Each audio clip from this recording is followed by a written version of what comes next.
ভালো করে খেয়াল করবেন কথাগুলো, হ্যাঁ। একটা ঘরের মধ্যে 4টা মোমবাতি ছিল। তো সেই 4টা মোমবাতিরই আলাদা আলাদা করে একটা নাম ছিল।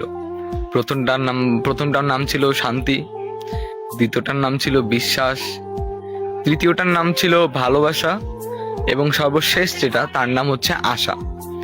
তো কি হলো জানেন, জ্বলতে জ্বলতে হঠাৎ করে শান্তি নামের যে মোমবাতিটি ছিল সেই মোমবাতিটি নিভে গেল, বুঝছেন।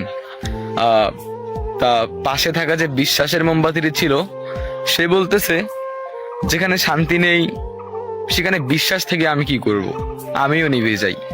তারপরে কি হলো, বিশ্বাস নামের মোমবাতিটিও নিভে গেল।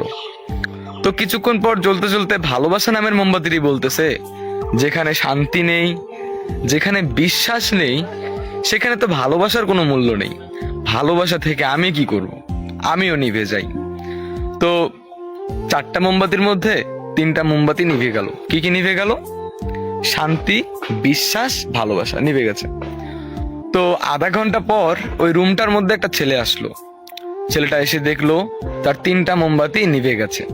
তো সে কি করলো, আবার লাস্টে যেই মোমবাতিটি জ্বলতেছিল, মানে যে আশা নামে মোমবাতিটি জ্বলতেছিল, সেই মোমবাতিটি দিয়ে সে আবার পুনরায় সেই 3টা মোমবাতিকে আবার জ্বালিয়ে দিল।